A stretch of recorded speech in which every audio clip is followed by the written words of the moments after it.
പത്മവ്യൂഹം അല്ലെങ്കിൽ ചക്രവ്യൂഹം എന്നൊക്കെ നമ്മൾ കേട്ടിട്ടുണ്ടാവും അല്ലേ? മഹാഭാരതത്തിൽ പ്രതിപാദിച്ചിരിക്കുന്ന കുരുക്ഷേത്ര യുദ്ധത്തിൽ അഭിമന്യു എന്ന് പറഞ്ഞ ധീരനായ 16 വയസ്സായ പോരാളി അകപ്പെട്ട ഒരു പ്രത്യേകതരം അവസ്ഥയാണത്. ഒരു പെടലാണ് അല്ലേ? നമ്മുടെ രാജ്യം ഇന്ത്യ, ദാറ്റ് ഈസ് ഭാരതം ഇത്തരത്തിലുള്ളൊരു പത്മവ്യൂഹത്തിലേക്കോ അല്ലെങ്കിൽ ഒരു തരത്തിലുള്ളൊരു അവസ്ഥയിലേക്കോ പോകുന്നതിൻ്റെ ചില അനുരണനങ്ങൾ അല്ലെങ്കിൽ ക്ലാമറിങ് കോൾസ്, അനുരണനങ്ങൾ എന്ന് പറയുന്നത് തെറ്റാണ്. അതിൻ്റെ കുറച്ച് ലക്ഷണങ്ങൾ നന്നായിട്ട് കാണുന്നുണ്ട്. ഞാൻ ആക്ച്വലി ഈ വീഡിയോ ഇങ്ങനെ തുടങ്ങാനായിരുന്നില്ല തീരുമാനിച്ചിരുന്നത്. ഇതിനെക്കുറിച്ച് സംസാരിക്കണം എന്ന് ഈ വാർത്ത കണ്ടപ്പോൾ ഞാൻ വിചാരിച്ചിരുന്നത്. അത് വളരെ സിമ്പിളായിട്ട് ഈ പറഞ്ഞിരിക്കുന്ന പ്രതിപാദിച്ചിരിക്കുന്ന വിഷയത്തിനെക്കുറിച്ച് സംസാരിക്കണം എന്ന് മാത്രമേ ഞാൻ വിചാരിച്ചിരുന്നുള്ളൂ, അതിനുള്ള ഇന്ത്യയുടെ ഇംപ്ലിക്കേഷൻസ്. പക്ഷേ ഏതാനും 2-3 മണിക്കൂറുകൾ മുമ്പ് സംഭവിച്ച ചില കാര്യങ്ങൾ ഇതുമായിട്ട് കൂട്ടി വായിക്കുമ്പോൾ കണക്റ്റിംഗ് ദ ഡോട്ട്സ് ഇംഗ്ലീഷിൽ പറയില്ലേ, അപ്പോഴാണ് എന്തുകൊണ്ടാണ് ഇന്ത്യക്ക് ഉള്ളൊരു മെഗാ പണിയാണ് ഇത് എന്നുള്ളതിൽ എൻ്റെ അനാലിസിസ്, എൻ്റെ ഒരു വായന മാത്രമാണിത്. ഇത് ശരിയാവാം തെറ്റാവാം. ദിസ് ഈസ് ജിയോ പൊളിറ്റിക്സ്, നമുക്കൊന്നും പറയാൻ പറ്റില്ല. അപ്പോൾ അതിലോട്ട് വരാം. നമ്മൾക്ക് വീഡിയോയിൽ പറയാൻ പോകുന്ന കാര്യത്തിനെ കുറിച്ച്, മർമ്മപ്രധാനമായ കാര്യത്തെക്കുറിച്ച് പറഞ്ഞിട്ട് ഞാൻ അതിനകത്തോട്ട് വരാം. അപ്പോൾ അത് പറയണമെങ്കിൽ കുറച്ച് വർഷങ്ങൾ പുറകോട്ട് പോവാം. 1979 എന്ന വർഷം മധ്യേഷ്യയോ മിഡിൽ ഈസ്റ്റിനെയോ അല്ലെങ്കിൽ ഇസ്ലാമിക രാജ്യങ്ങളെയോ കുറിച്ച് പറയുമ്പോൾ ഒരു വാട്ടർഷെഡ് മൊമെൻ്റ് ആണ്, ഒരു നാഴികക്കല്ലുണ്ടായ സമയമാണ്. നമുക്കറിയാം, ഇറാനിൽ ഇസ്ലാമിക വിപ്ലവം, റൂഹുള്ള ഖൊമൈനിയുടെ നേതൃത്വത്തിൽ ഇസ്ലാമിക വിപ്ലവം നടന്നു. ഷായുടെ രാജഭരണത്തിനെ ഓവർത്രോ ചെയ്ത ഒരു വർഷമാണ് 1979. അതിൻ്റെ ചുവട് പിടിച്ചുകൊണ്ട് മിഡിൽ ഈസ്റ്റിലെ മറ്റൊരുപാട് രാജഭരണങ്ങൾ ഉള്ള ഇസ്ലാമിക രാഷ്ട്രങ്ങൾക്ക് ഭയത്തിൻ്റെ ഒരു എലമെൻ്റ് തുടങ്ങിയ സമയമായിരുന്നു അത്. അതിൽ പ്രമുഖമായിട്ടുള്ള ആളായിരുന്നു നമ്മുടെ സൗദി അറേബ്യ. അന്ന് തൊട്ട് ഇന്ന് വരെ നീളുന്ന റൈവൽറി സൗദി അറേബ്യയും ഇറാനും തമ്മിലുണ്ട്, ഖൊമേനിമാരുടെ ഇറാനും തമ്മിലുണ്ട്.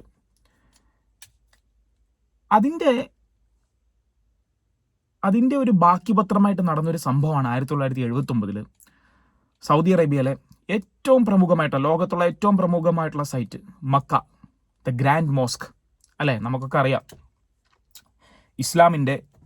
ആഗോള ഇസ്ലാമിൻ്റെ ഏറ്റവും ഇമ്പോർട്ടൻ്റ് ആയിട്ടുള്ള സൈറ്റാണ് മക്ക. ഇറാനിലെ മൂവ്മെൻറ്റിൽ നിന്ന് ഇൻസ്പിറേഷൻ ഉൾക്കൊണ്ട ജുഹൈമൻ അൽ ഒത്തായ്ബി എന്ന് പറഞ്ഞ ഒരു മിലിറ്റൻറ്റും ഒരു 600-800ഓളം മിലിറ്റൻസും ചേർന്ന് മക്ക പിടിച്ചെടുക്കുകയും കുറച്ച് ദിവസങ്ങളോളം തന്നെ അതിനെ അവരുടെ കൈപ്പിടിയിൽ ഒതുക്കുകയും ചെയ്ത ഒരു സംഭവമുണ്ട്.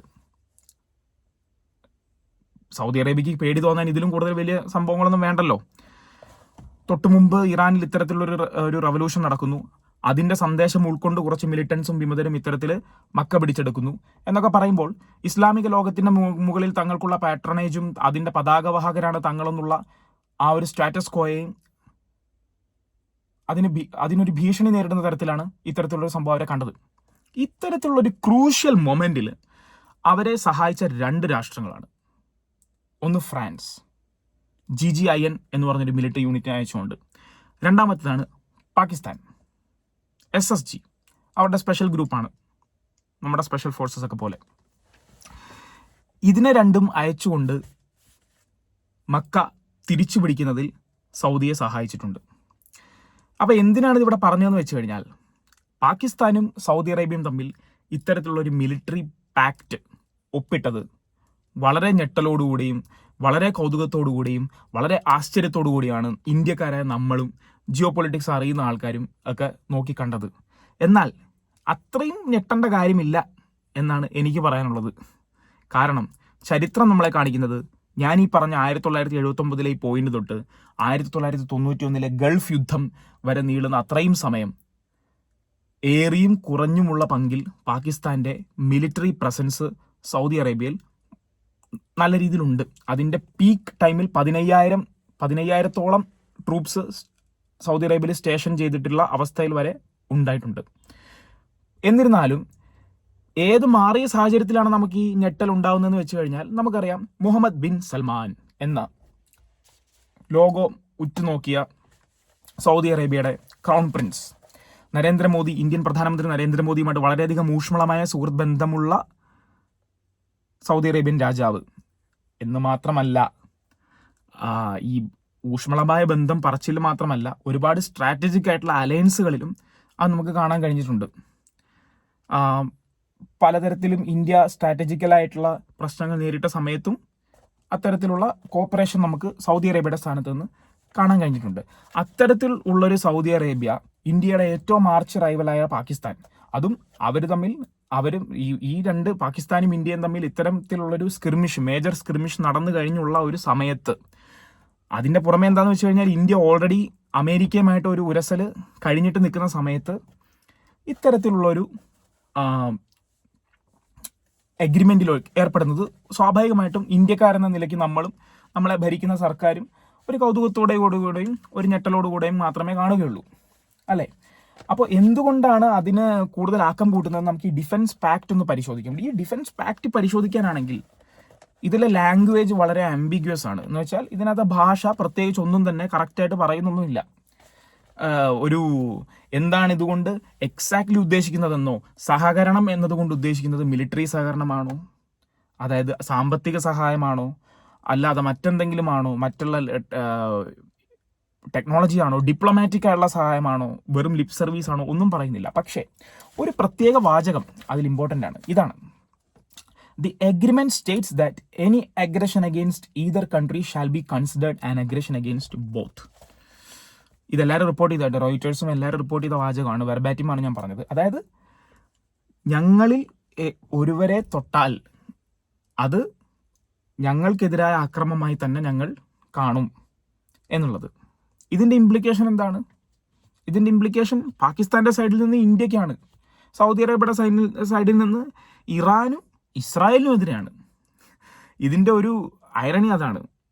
ഇസ്രായേൽ ഇറാനെതിരെയാണ്, സൗദി അറേബ്യ ഇറാനെതിരെയാണ്, സൗദി അറേബ്യ ഇസ്രായേലിനും എതിരെയാണെന്ന് പറയാൻ പറ്റില്ല. എന്നാൽ പക്ഷേ ഖത്തറിൽ ബോംബിട്ടതിന് ശേഷം വളരെ സംശയത്തിൻ്റെ ഒരു കണ്ണിലൂടെയാണ് ഇസ്രായേലിനെ കാണുന്നത്. അപ്പോൾ ഇതാണ് ഈ എഗ്രിമെൻറ്റിൻ്റെ ബേസിക് ആയിട്ടുള്ള ഒരു വസ്തുത. അപ്പോൾ ഇന്ത്യക്കുള്ള ആശങ്ക അതാണ്. ഇന്ത്യക്കുള്ള ആശങ്കയും ഇന്ത്യയിലുള്ള ജനങ്ങളുടെ ആശങ്കയും അതാണ്. നമ്മളിനി ഓപ്പറേഷൻ സിന്ദൂർ നിർത്തിയിട്ടില്ലെന്ന് പറയുന്നു. അത് റെസ്യൂം ചെയ്താൽ അതിൻ്റെ ഭാഗമായിട്ട് നമ്മൾ സൈനിക നടപടികൾ തുടരുമ്പോൾ ഈ പറഞ്ഞ പോലെ സൗദിയുടെ ഇടപെടൽ ഉണ്ടാകുമോ? അത് ഏത് തരത്തിലുള്ള ഇടപെടലായിരിക്കും? അത് സാമ്പത്തികമായിരിക്കുമോ, സൈനികപരമായിരിക്കുമോ, അല്ലെങ്കിൽ മറ്റു തരത്തിൽ യുണൈറ്റഡ് നേഷൻസ് വഴിയോ അല്ലെങ്കിൽ അതുപോലെയുള്ള യൂണിലാറ്ററൽ ബോഡീസ് വഴിയോ ഉള്ള എന്തെങ്കിലും ഒരു പ്രശ്നമായിരിക്കുമോ, ഒരു എംബാർഗോ അല്ലെങ്കിൽ അങ്ങനെ എന്തെങ്കിലും ആയിരിക്കുമോ എന്നൊന്നും നമുക്കറിയില്ല. അതിനെക്കുറിച്ച് ആ ഭാഷയെക്കുറിച്ച് വ്യക്തമല്ല. പിന്നെ വേറൊരു പ്രശ്നം എന്താണെന്ന് വെച്ച് കഴിഞ്ഞാൽ, പാകിസ്ഥാനിൽ തന്നെ ഞാൻ ഈ പാകിസ്ഥാൻ സോഷ്യൽ മീഡിയ ഇതിന് ശേഷം വളരെ വ്യക്തമായിട്ടൊന്ന് പരിശോധിച്ചു. അവിടെ തന്നെ ഇതിനെക്കുറിച്ച് ഡിവൈഡഡ് ആയിട്ടുള്ള ഒപ്പീനിയൻസ് ആണ്. അതായത് സൗദി താൽക്കാലിക ലാഭത്തിന് വേണ്ടി പാകിസ്ഥാൻ പട്ടാളക്കാരെ ഉപയോഗിക്കുകയും അതിനുശേഷം പാകിസ്ഥാൻ ഒരു പ്രശ്നം വന്നാൽ തിരിഞ്ഞു നോക്കാതിരിക്കുകയും ചെയ്യാൻ പോവുകയാണ് എന്ന് പറഞ്ഞ് അവിടെ ഒരു ഡിബേറ്റ് നടക്കുന്നുണ്ട്. ഒരുപക്ഷെ നമുക്ക് അതിനകത്തോട്ടൊന്നും ചിന്തിക്കേണ്ട കാര്യമില്ല. അവരുടെ ചരിത്രപരമായിട്ടുള്ള അനുഭവം കൊണ്ടായിരിക്കും ചിലപ്പോൾ അവിടുത്തെ ജനങ്ങൾ അങ്ങനെ പറയുന്നത്. മാത്രമല്ല, പാകിസ്ഥാനിലെ മിലിറ്ററിയെ ഒരു മേഴ്സിനറി എന്ന രീതിയിൽ ഉപയോഗിക്കുക എന്നത് പാകിസ്ഥാന്റെ മിലിറ്ററി എസ്റ്റാബ്ലിഷ്മെന്റിന്റെ അതൊരു സ്വഭാവമാണ്. ഒരു പ്രൈവറ്റ് പ്രോപ്പർട്ടി എന്ന രീതിയിലാണ് അവിടുത്തെ പ്രൈം മിനിസ്റ്ററെ പോലും ഇവിടുത്തെ മിലിറ്ററി ഭരണകൂടം കാണുന്നത്. അസീം മുനീറിന്റെ പേഴ്സണൽ കാര്യങ്ങളും പേഴ്സണൽ ആയിട്ടുള്ള അച്ചീവ്മെന്റ്സും നടത്താൻ വേണ്ടിയിട്ടുള്ള ഒരു പേഴ്സണൽ മേഴ്സിനറി പ്രൈവറ്റ് ആർമി ആയിട്ടാണ് മാത്രമാണ് ഇന്ത്യക്കെതിരെ ഇത്തരത്തിലുള്ള പിതൃശൂന്യമായിട്ടുള്ള ആക്രമണങ്ങൾ നടത്താനും ഉള്ള ഒരു പ്രൈവറ്റ് ആർമി മാത്രമായിട്ടാണ് പാകിസ്ഥാൻ ആർമി അദ്ദേഹം കണ്ടിട്ടുള്ളത്. അദ്ദേഹം ഒന്നും അസീം മുനീറിനെ വിളിക്കാൻ പാടില്ല, എന്നാലും ഇരിക്കട്ടെ, ഒരു മര്യാദയുടെ പുറത്ത്. അപ്പോൾ ഇതാണ് ഇതിൻ്റെ പ്രിമൈസ്. പക്ഷേ ഇത് മാത്രമാണ് ഇതിൻ്റെ പ്രിമൈസ് എന്നാണ് ഞാൻ ചിന്തിച്ചിരുന്നത്. എന്നാൽ 2-3 മണിക്കൂറുകൾ മുമ്പ് നടന്ന ചില സംഭവങ്ങൾ ഞാൻ നിങ്ങൾക്ക് പറയാം. നമ്മുടെ ഡൊണാൾഡ് ട്രംപ്, US പ്രസിഡന്റ്, അദ്ദേഹം പബ്ലിക്കലി പറഞ്ഞത്, നമ്മുടെ അഫ്ഗാനിസ്ഥാനിലൊരു എയർബേസ് ഉണ്ട്, അതിൻ്റെ ബാഗ്രൺ എന്നാണ് അതിൻ്റെ പേര്, എയർബേസിൻ്റെ. ഈ എയർബേസ് തിരിച്ചു പിടിക്കും, അവിടെ വീണ്ടും US സൈന്യത്തിനെ വിന്യസിക്കും എന്നുള്ള പ്രഖ്യാപനമാണ് ഇദ്ദേഹം നടത്തിയിരിക്കുന്നത്. അതിൻ്റെ കാരണമൊക്കെ പുള്ളി പറഞ്ഞിട്ടുണ്ട് കേട്ടോ. കാരണം പറഞ്ഞത് ചൈനയുടെ സ്ട്രാറ്റജിക് ആയിട്ടുള്ള ആയുധ നിർമ്മാണശാലകൾ, അതിന് ഏറ്റവും അടുത്തായിട്ടുള്ള ബേസ് ലൊക്കേഷനാണ് ഇത്. അതുകൊണ്ട് അമേരിക്കയുടെ ഇൻട്രസ്റ്റിലാണ് ഇത് ഒരു സംഭവം. രണ്ടാമത്തെ ഒരു സംഭവം വളരെ ഇമ്പോർട്ടൻ്റ് ആണ് ഇന്ത്യക്ക്. അതായത് 2018 IFCA, Iran freedom and counter proliferation act എന്ന് പറയും. അതായത് ഇറാൻ്റെ സ്വാതന്ത്ര്യവും എങ്ങനെ പറയും മലയാളത്തിൽ പറഞ്ഞ നിർവ്യാപന കരാർ. അതായത് അറിയാലോ, അമേരിക്കയ്ക്ക് ഇറാനുമായിട്ടുള്ള പ്രധാന പ്രശ്നം ഇറാൻ ആണവായുധം ശേഖരിക്കുന്നതാണ്, യുറേനിയം എൻറിച്ച് ചെയ്യുന്നതാണ്. ഇതിനെ തടയാനായിട്ട് ഒരുപാട് സാങ്ഷൻ ഉണ്ട്, അതൊക്കെ നമുക്ക് അറിയുന്ന കാര്യമാണ്, അതിനെക്കുറിച്ചും പറയേണ്ട കാര്യമില്ല. പക്ഷേ അതിലൊരു ലിബറലൈസേഷൻ കൊണ്ടുവന്നത് ഈ Iran freedom and counter proliferation act വഴി എന്താണ് ചെയ്തതെന്ന് വെച്ച് കഴിഞ്ഞാൽ, ഇറാനിലെ പ്രധാനപ്പെട്ട തുറമുഖമാണ് ചബഹർ പോർട്ട്. ചബഹർ പോർട്ട് എന്ന് പറഞ്ഞാൽ നമ്മൾ ഇന്ത്യക്കാർക്കൊക്കെ മുഴുവൻ സുപരിചിതമായൊരു പേരാണ്. കാരണം ഇന്ത്യക്ക് അത്രയും ഇൻട്രസ്റ്റ് ഉള്ള സ്ഥലമാണ്, ഇന്ത്യ അത്രയും ഇൻവെസ്റ്റ്മെന്റ് നടത്തിയ സ്ഥലമാണ്. ഇന്ത്യ വളരെ പെയിൻസ്റ്റേക്കിംഗ് ആയിട്ടുള്ള ഡിപ്ലോമസിയിലൂടെ വികസിപ്പിച്ചെടുത്ത ഒരു സ്ട്രാറ്റജിക് ലൊക്കേഷനാണ് ചബഹർ പോർട്ട്. ആ ചബഹർ പോർട്ടിലൂടെയുള്ള ചരക്ക് നീക്കത്തിനും അതിൻ്റെ ഡെവലപ്മെന്റിനും യാതൊരു തരത്തിലുള്ള തടസ്സങ്ങളും ഉണ്ടാകാതിരിക്കാൻ ചുമത്തിയിട്ടുള്ള മറ്റുള്ള സാങ്ഷനുകളിൽ നിന്നും ഒരു വേവർ, ഒരു ആശ്വാസം ഇവിടെ കൊടുത്തിട്ടുണ്ടായിരുന്നു അമേരിക്ക. ഓക്കെ, ചബഹർ പോർട്ടിൽ അങ്ങനെയുള്ള സാങ്ഷൻസിൻ്റെ ഉപരോധങ്ങളുടെ ആവശ്യമില്ല. അതിൻ്റെ എപ്പോഴും കാരണം ഉണ്ടല്ലോ. അമേരിക്ക പറയുമ്പോൾ അമേരിക്ക എന്ത് ചെയ്താലും അതിനൊരു ന്യായീകരണവും ഒരു ജസ്റ്റിഫിക്കേഷനും ഉണ്ടാവും. അതിനുള്ള ന്യായീകരണം എന്താ എന്ന് ചോദിച്ചിരുന്നെങ്കിൽ, ആ സമയത്ത് അഫ്ഗാനിസ്ഥാനിലെ ഗവൺമെൻറ്, അഫ്ഗാനിസ്ഥാനിൽ അന്ന് താലിബാൻ, ഇത് അമേരിക്ക പിന്മാറിയിട്ടില്ല, താലിബാൻ അന്ന് യുദ്ധം നടക്കുക തന്നെയാണ്. കണ്ടിന്യൂസ് ആയിട്ടുള്ള വാർ ഓഫ് അട്രീഷൻ, കണ്ടിന്യൂസ് ആയിട്ടുള്ള യുദ്ധം നടക്കുകയാണ് അമേരിക്കയും താലിബാനും അഫ്ഗാൻ ഫോഴ്സസും തമ്മിൽ. അപ്പോൾ അഫ്ഗാനിസ്ഥാനിലെ സർക്കാരിനെ ലോജിസ്റ്റിക്കലി സപ്പോർട്ട് ചെയ്യണമെങ്കിൽ ചബഹർ വളരെ ഇമ്പോർട്ടൻ്റ് ആയിട്ടുള്ള ഒരു ഭാഗമാണ്. നിങ്ങൾ മാപ്പിലെടുത്ത് നോക്കിയാൽ കാണാം, സ്ട്രെയിറ്റ് ഓഫ് ഹോർമൂസ് കഴിഞ്ഞതിന് ശേഷം കറക്റ്റ് നമ്മൾ വരുന്ന അങ്ങോട്ടാണ് അല്ലേ. അപ്പോൾ കപ്പൽ ഗതാഗതത്തിൽ വളരെ ഇമ്പോർട്ടൻ്റ് ആയിട്ടുള്ള ഒരു മേഖലയാണ്. അപ്പോൾ ലോജിസ്റ്റിക്സ് ചബഹർ വഴി അഫ്ഗാനിസ്ഥാനിലോട്ട് പോകാനുള്ള ഒരു പോയിന്റ് ആയതുകൊണ്ട് അവിടെ ഒരു തരത്തിലുള്ള റിലാക്സേഷൻ കൊടുത്തിരുന്നു. ഈ റിലാക്സേഷൻ കൊടുത്തതിനെ ആ ഒരു സിറ്റുവേഷൻ യൂസ് ചെയ്താണ് ഇന്ത്യ ചബഹറിൽ ഒരുപാട് ഇൻവെസ്റ്റ്മെന്റ്സ് നടത്താനായിട്ട് മുന്നോട്ട് വന്നത്. ഒരുപാട് തരത്തിലുള്ള ഇൻവെസ്റ്റ്മെന്റ് നടത്താൻ, അതിലൂടെ പാകിസ്ഥാനെ സ്ട്രാറ്റജിക് ആയിട്ട് ഒരു പാകിസ്ഥാനും ചൈനയും കൂടെ ഒരുമിച്ചുള്ള ഒരു മാരിടൈം എക്സ്പാൻഷനെ, ഒരു കടൽ വഴിയുള്ള ഒരു ഡൊമിനൻസ് കൗണ്ടർ ചെയ്യാനും ഇന്ത്യ ശ്രമിച്ചിട്ടുണ്ടായിരുന്നു. ഇതിന് തുടക്കം വയ്ക്കുന്ന രീതിയിലാണ് ഇദ്ദേഹം ഇന്ന് ഇത് പറഞ്ഞിരിക്കുന്നത്. സെപ്റ്റംബർ 29 തൊട്ട് ഈ IFCA എടുത്തു മാറ്റും. ഇദ്ദേഹമല്ല പറഞ്ഞത്, വൈറ്റ് ഹൗസിൽ നിന്ന് വന്നിരിക്കുന്നതാണ്. ഇദ്ദേഹം പറഞ്ഞിരിക്കുന്ന മറ്റേ അഫ്ഗാനിസ്ഥാനിലെ ബേസ് പിടിക്കുന്ന കാര്യമാണ്. ഈ രണ്ട് കാര്യവും ഈ സൗദി അറേബ്യയും പാകിസ്ഥാനും തമ്മിലുള്ള ഈ പാക്റ്റും നമ്മൾ ഒരുമിച്ച് വായിക്കേണ്ട കാര്യമാണ്. ഇതല്ല എന്നാണ് നമ്മൾ വിചാരിച്ചിരുന്നത്, പക്ഷേ ഇത് ഒരുമിച്ച് വായിക്കേണ്ട കാര്യം തന്നെയാണ്. ഇതാണ് ഞാൻ പറഞ്ഞ പത്മവ്യൂഹം. ഇത് ഇന്ത്യയെ സ്ക്വീസ് ചെയ്യാനുള്ള വ്യക്തമായിട്ടുള്ള പ്ലാനാണ് എന്നുള്ള കാര്യത്തിൽ യാതൊരു സംശയവും വേണ്ട. കാരണം അമേരിക്കയ്ക്ക് ഇന്ത്യയുമായിട്ടുള്ള പ്രധാന പ്രശ്നം ചൈനയെ കൗണ്ടർ ചെയ്യാൻ ലഡാക്ക് അല്ലെങ്കിൽ ടിബറ്റ് ഇന്ത്യ ബോർഡർ, ആ ഒരു മേഖലയിൽ ഒരു ബേസ് വേണം എന്നുള്ളത് അമേരിക്കയ്ക്ക് വളരെ അത്യാവശ്യമായിട്ടുള്ള ഒരു കാര്യമാണ്. India being A sovereign state, ഒരു സ്വതന്ത്രമായ രാഷ്ട്രം എന്നുള്ള രീതിക്ക് നമുക്കത് അംഗീകരിച്ചു കൊടുക്കാനായിട്ട് പലതരത്തിലുള്ള പ്രശ്നങ്ങളും ഉണ്ട്. പ്രത്യേകിച്ച് ടിബറ്റിലൊക്കെ നമുക്ക് ഒരുപാട് താല്പര്യങ്ങളുള്ളതുകൊണ്ട്, താല്പര്യങ്ങൾ ഇല്ലെങ്കിൽ തന്നെ ഇന്ത്യ ചരിത്രപരമായിട്ട് അങ്ങനെ ഒരു രാഷ്ട്രമല്ല. പാകിസ്ഥാനെ പോലെ we are not for sale. മറ്റുള്ള രാജ്യങ്ങളുടെ കൊള്ളരുതായ്മകൾ കാണിക്കാനോ അവരുടെ ഇമ്പീരിയലിസ്റ്റ് എക്സ്പാൻഷൻസിന് വേണ്ടി സ്ഥലം കൊടുക്കാനോ ഉള്ളൊരു രാജ്യമല്ല ഇന്ത്യ. ഇന്ത്യക്ക് ഇന്ത്യയുടേതായ താല്പര്യങ്ങളുണ്ട്, ഇന്ത്യയുടേതായിട്ടുള്ള ലക്ഷ്യങ്ങളുണ്ട്, ഇന്ത്യയുടേതായിട്ടുള്ള ആസ്പിറേഷൻസ് ഉണ്ട്. ഇത് അമേരിക്കയ്ക്ക് ഒരിക്കലും ദഹിക്കാത്ത ഒരു വസ്തുതയാണ്. അതിപ്പോഴെന്നല്ല, 71 യുദ്ധത്തിന്റെ സമയം തൊട്ട് അമേരിക്കയ്ക്ക് ദഹിക്കാത്തൊരു വസ്തുതയാണ് ഈ സ്ട്രാറ്റജിക് ഓട്ടോണമി എന്ന് പറഞ്ഞാൽ നമ്മൾ കൊണ്ടു നടക്കുന്നത്.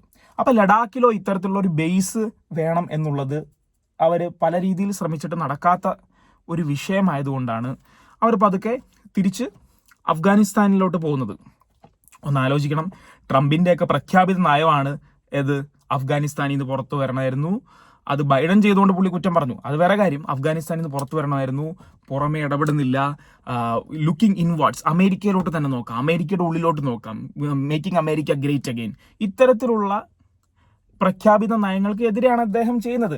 അതെന്തെങ്കിലും ആവട്ടെ, അദ്ദേഹം എന്താണ് ചെയ്യുന്നത് നമുക്ക് പറയാൻ പറ്റുന്നില്ല. ഇന്ന് രാത്രി ഒന്ന് പറഞ്ഞ് നാളെ രാവിലെ വേറെ ഒന്ന് പറയുന്നു. അദ്ദേഹത്തിന്റെ ട്രംപ് 2.0 അഡ്മിനിസ്ട്രേഷന്റെ തന്നെ ടാഗ് ലൈൻ ആയിട്ട് ഞാൻ പറയുന്നു കൊടുക്കേണ്ട കാര്യം അൺപ്രഡിക്റ്റബിൾനെസ് അറ്റ് ഇറ്റ്സ് ബെസ്റ്റ് എന്നുള്ളതാണ്. അതവിടെ നിൽക്കട്ടെ. പോളിസി വൈസ് നോക്കുമ്പോൾ ഈ 3 കാര്യങ്ങളും 2018 IFCയെ എടുത്തു കളഞ്ഞ് ചബഹറിനെ ഇപ്പോൾ ശ്വാസം മുട്ടിക്കാൻ നോക്കുന്നത്, അതുപോലെ തന്നെ ബാഗ്രാൻ എയർബേസ് പിടിക്കാൻ നോക്കുന്നത് അഫ്ഗാനിസ്ഥാനിലെ 3 സൗദി പാകിസ്ഥാൻ ആക്ട്, ഇത് 3 വഴി ഇന്ത്യയെ എൻസർക്കിൾ ചെയ്യുക എന്നുള്ളത് മാത്രമാണ് ഇവരുടെ ലക്ഷ്യം. ഇതെന്തുകൊണ്ട് പ്രധാനമാവുന്നു എന്ന് പറയുന്നത് ഞാൻ ഇനിയും നിങ്ങൾ ഇമ്പോർട്ടൻ്റ് ആയിട്ട് കേൾക്കേണ്ട ഒരു കാര്യം, ഇന്ത്യയും താലിബാനും തമ്മിൽ ചില സ്ട്രാറ്റജിക് മീറ്റിംഗ്സ് നടക്കാൻ പോവുകയാണ്. അതിൻ്റെ ഇനീഷ്യൽ സയൻസ് നമ്മൾ ഒരു മാസം മുമ്പേ കണ്ടു. കാരണം അഫ്ഗാനികളും പാകിസ്ഥാനുമായിട്ട് ഓൾറെഡി ഒരു അനിമോസിറ്റി നിലനിൽക്കുന്നുണ്ട്. അഫ്ഗാനിലെ ഹഖാനി നെറ്റ്വർക്കിനെ ഏത് തരത്തിലാണ് ഇന്ത്യ യൂസ് ചെയ്യുന്നത് എന്നുള്ളതിന് നമുക്ക് പുറത്ത് പറയാനായിട്ട്, പുറത്ത് നമ്മൾ ഓപ്പണായിട്ട് അംഗീകരിക്കില്ലെങ്കിലും ഇന്ത്യക്ക് യൂസ്ഫുൾ ആയിട്ടുള്ള ഒരുപാട് കാര്യങ്ങൾ അഫ്ഗാനിസ്ഥാനിലെ പല ഫോഴ്സസും ചെയ്യുന്നുണ്ട്. അത് ഹഖാനി നെറ്റ്വർക്ക് ആയിക്കോട്ടെ, താലിബാനിലെ പല ഫാക്ഷൻസ് ആയിക്കോട്ടെ. അത് ഒരു ആധികാരികമായിട്ട് പറയുന്നതിലൊക്കെ ഒരുപാട് പ്രശ്നങ്ങളുണ്ട്. കാരണം ഇവരൊക്കെ ഇവരുടെ സ്വതന്ത്രമായ താല്പര്യത്തിലാണ് അഫ്ഗാനിസ്ഥാനിലും പാകിസ്ഥാനിലും പാകിസ്ഥാൻ ബോർഡറുകളിലും ഇത്തരത്തിലുള്ള കാര്യങ്ങൾ ചെയ്യുന്നത്. പക്ഷെ അത് ഇന്ത്യക്ക് ഗുണകരമായിട്ട് വരുന്നുണ്ട്, അത് വേറെ കാര്യം. നമുക്ക് അതിനെക്കുറിച്ച് പിന്നെ സംസാരിക്കാം. അപ്പോൾ അതിന് കുറെ കോട്ടം സംഭവിക്കും. രണ്ടാമത്തെ കാര്യം, ചബഹറിൽ ഇന്ത്യ ഉന്നം വെക്കുന്ന കാര്യങ്ങളെ തുരങ്കം വെക്കുക വഴി പാകിസ്ഥാന് ഒരു അഡ്വാൻറ്റേജ് കൊടുക്കും. സൗദിയും ഇന്ത്യയുമായുള്ള ബന്ധത്തിലുള്ള ഉലച്ചിൽ, ഞാൻ വിചാരിച്ചിരുന്നത് റഷ്യയിൽ നിന്നും എണ്ണ വാങ്ങുന്നതിലുള്ള സൗദിയുടെ ഒരു ഡിസപ്പോയിൻമെൻറ്റിൻ്റെ പുറത്ത് വന്ന ഒരു കരാറാണ് ഇവർ തമ്മിലെന്നാണ്. പക്ഷെ അതങ്ങനെയല്ല. ഇതിൻ്റെ പിന്നിൽ വാഷിങ്ടൺ ആണ്. ഇതിൻ്റെ പിന്നിൽ വാഷിങ്ടൺ DC നിന്നുള്ള കരങ്ങളാണ് പ്രവർത്തിക്കുന്നത്. ഈ പാക്റ്റ് ഒപ്പിടുന്നതിന് കുറച്ച് ഐ തിങ്ക് ഒരു ദിവസം മുമ്പാണോ എപ്പോഴാണെന്ന് എനിക്കറിയില്ല, സെൻറ്റ്കോമിൻ്റെ അഡ്മിറൽ, അതായത് സെൻട്രൽ കമാൻഡ് അഡ്മിറൽ ബ്രാഡ് കൂപ്പറുമായിട്ട് സൗദിയുടെ ഡിഫൻസ് മിനിസ്റ്റർ ഒരു മീറ്റിംഗ് വെച്ചിട്ടുണ്ടായിരുന്നു. ഞാൻ കഴിഞ്ഞ വീഡിയോയിൽ പറഞ്ഞിട്ടുണ്ടായിരുന്നു, ഇതേ സെൻറ്റ്കോം, അതായത് മിഡിൽ ഈസ്റ്റും വെസ്റ്റ് ഏഷ്യയുടെയും ഒക്കെ ഈ റീജിയൻ, അതിനെ കൺട്രോൾ ചെയ്യുന്ന അമേരിക്കയുടെ ഡിഫൻസ് മേഖലയാണ് സെൻറ്റ്കോം.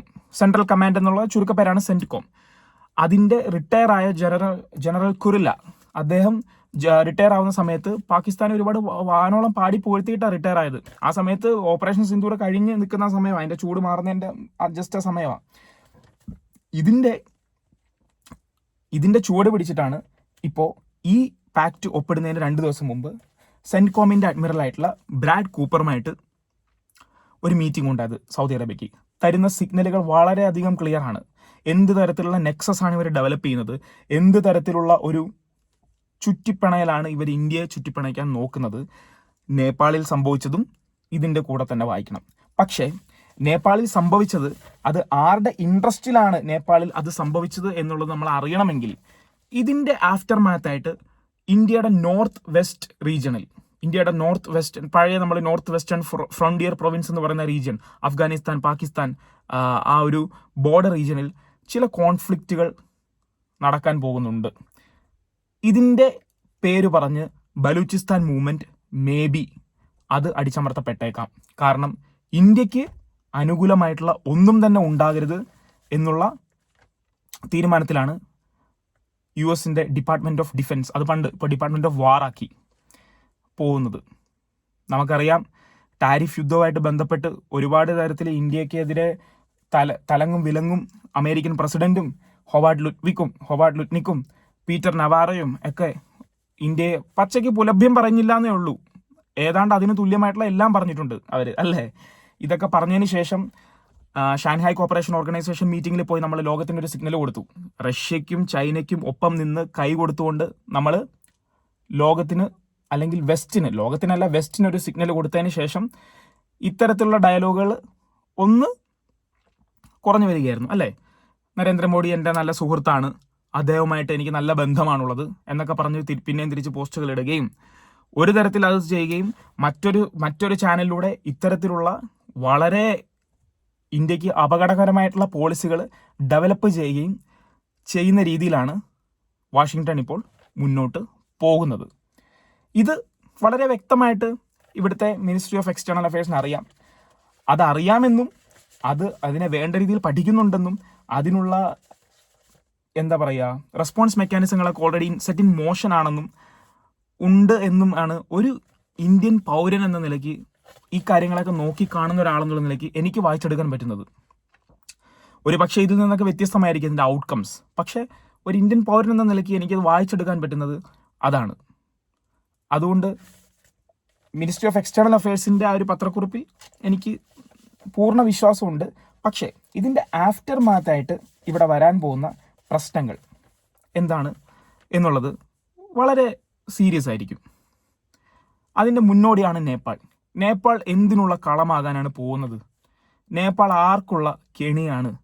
നേപ്പാളിൽ ഇപ്പോൾ വന്നിരിക്കുന്ന രാജ്യത്തിൻ്റെ ഭരണാധികാരി ആരുടെ താല്പര്യങ്ങൾ സംരക്ഷിക്കാൻ വന്നതാണ്, ആരുടെ നോമിനിയാണ് എന്നുള്ളതൊക്കെ വരും സമയങ്ങളിൽ നമുക്ക് കാണാൻ കഴിയുള്ളൂ. ഇന്ത്യയുടെ പ്രധാനമന്ത്രി നരേന്ദ്രമോദി ഓൾറെഡി ഒരു സിഗ്നൽ കൊടുത്തു കഴിഞ്ഞു. അദ്ദേഹം പ്രസംഗിച്ചപ്പോൾ പറഞ്ഞത് നേപ്പാളിലെ വിപ്ലവങ്ങൾക്ക് ശേഷം അവിടുത്തെ റോഡുകളും സ്ട്രീറ്റുകളും ഒക്കെ വൃത്തിയാക്കിയ യുവാക്കൾക്ക് അഭിവാദ്യം അർപ്പിച്ചുകൊണ്ടാണ് അദ്ദേഹം ഒരു പ്രസംഗം നടത്തിയത്. ഒരു സ്ഥലത്ത് പോലും KP ശർമ്മ ഒലിയെയോ അവിടുന്ന് തല്ലി ഓടിച്ചു വിട്ട ഭരണാധികാരികളെ കുറിച്ച് അദ്ദേഹം പ്രതിപാദിച്ചിട്ടില്ല. അവിടെ നടന്ന സംഭവങ്ങളിലെ വയലൻസിനെ കുറിച്ച് മാത്രമേ അദ്ദേഹം പറഞ്ഞിട്ടുള്ളൂ. അതിൽ നിന്ന് നമുക്ക് വായിച്ചെടുക്കേണ്ടത് ഇന്ത്യക്ക് ആ ഭരണമാറ്റത്തിൽ വലിയ തരത്തിലുള്ള വിഷമങ്ങളൊന്നും ഇല്ലെന്നാണ്. പക്ഷേ വിഷമങ്ങളൊന്നും ഇല്ലെന്നിരിക്കെ ഇപ്പോൾ അവിടെ വന്നിരിക്കുന്നത് ആരുടെ നോമിനിയാണ് എന്ന് നമ്മൾ അറിയണമെങ്കിൽ ഈ സംഭവങ്ങളുടെ ചുവട് പിടിച്ച് ഇനി നടക്കാൻ പോകുന്ന ചില ചൂടേറിയ കാര്യങ്ങളുണ്ട്. നമ്മൾക്ക് അനാവശ്യമായ നമ്മൾ ഇഷ്ടപ്പെടാത്തൊരു കോൺഫ്ലിക്റ്റിലോട്ട് വലിച്ചിഴക്കപ്പെടുന്ന ഒരു പ്രതീതിയാണ് എനിക്ക് കിട്ടുന്നത്. പക്ഷേ ഏത് കോൺഫ്ലിക്റ്റും നമ്മൾ നേരിടണം. നമ്മളുടെ സോവറിനിറ്റിയാണ് പ്രധാനം. നമ്മൾ അങ്ങനെ ഒരു രാഷ്ട്രമാണ്. നമ്മൾ ഇത്രയും ബില്യൺ ജനങ്ങൾ താമസിക്കുന്ന ഒരു രാഷ്ട്രമാണ്. അമേരിക്കയുടെയോ അല്ലെങ്കിൽ മറ്റേത് ഇമ്പീരിയലിസ്റ്റ് ശക്തികളുടെ ഇത്തരത്തിലുള്ള ഇമ്പീരിയൽ ഡിസൈൻസിൻ്റെ ഒരു ടൂൾ ആവേണ്ട ഒരു രാജ്യമല്ല.